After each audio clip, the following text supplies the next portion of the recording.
soothes the OCD in me. Sensory problems right here.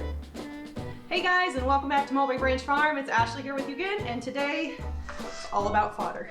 Looks pretty nice, doesn't it?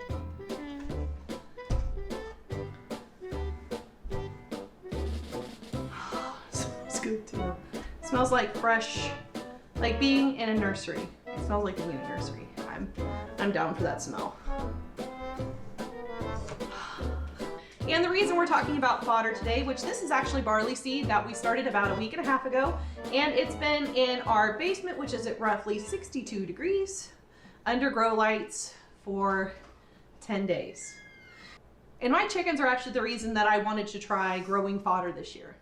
Now, they like to free range throughout the spring and late fall months, but then when it becomes winter time, forage is few and far between, and they kind of lack in nutrition. The egg production falls off, which has a lot to do with daylight and a lot of other different proponents, but I really wanted to explore some options on how I could kind of spice up their diets in the wintertime. I know I get really bored eating the same thing all the time, so I figured maybe my chickens feel the same way too. And this is actually a pretty cheap way to give them a little bit more fiber and forage in their diets in the winter months when they might be cooped up. Pun intended. So before I take this out and the chickens go and tell me if they actually like the idea of fodder, let's go through the process that I took in order to grow this super thick, super lush carpet of barley. So we started off with a 5-pound bag of all natural, non-treated barley, because barley, of course, is the easiest to start with. This doesn't mean that this is the only seed you could start with. I know lots of people that use sunflower seeds for microgreens. There are sometimes different microgreens from Tractor Supply that are specifically for chickens. Just something that's going to kind of spice up your chicken's dietary life, or goats or rabbits or cattle or anything else that might want this forage during the wintertime.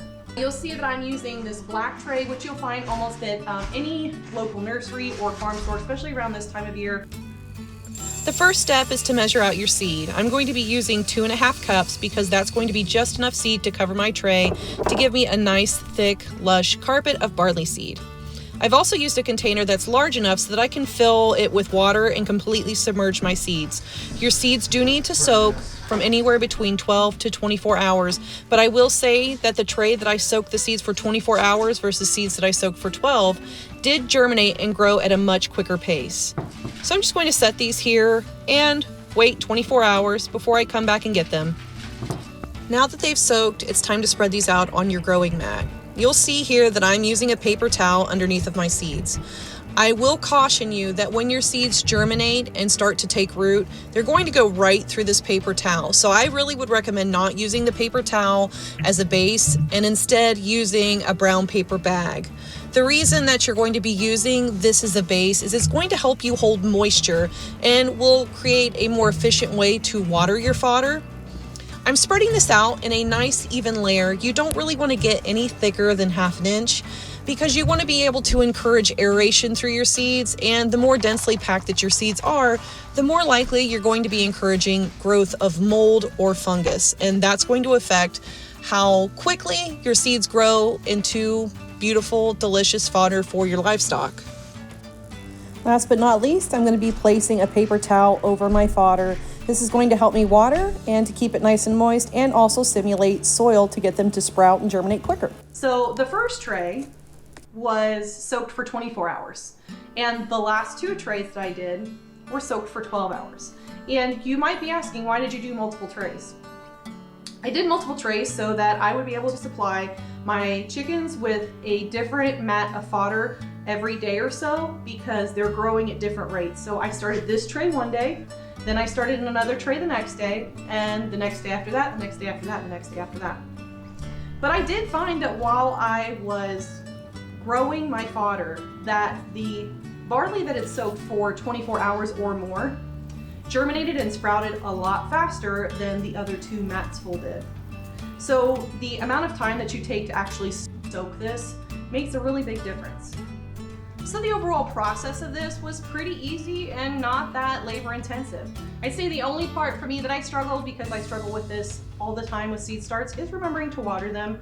But I do feel like that's why putting a brown paper bag or the paper towel below them kind of helps you skip through that and gives you a little bit more leeway if you forget or if you only get to water them once a day. But you are going to get better results if you water it on a more consistent basis. So now all that's left is to take this wonderful barley out and to see if the chickens actually appreciate it. So let's go ahead and do that.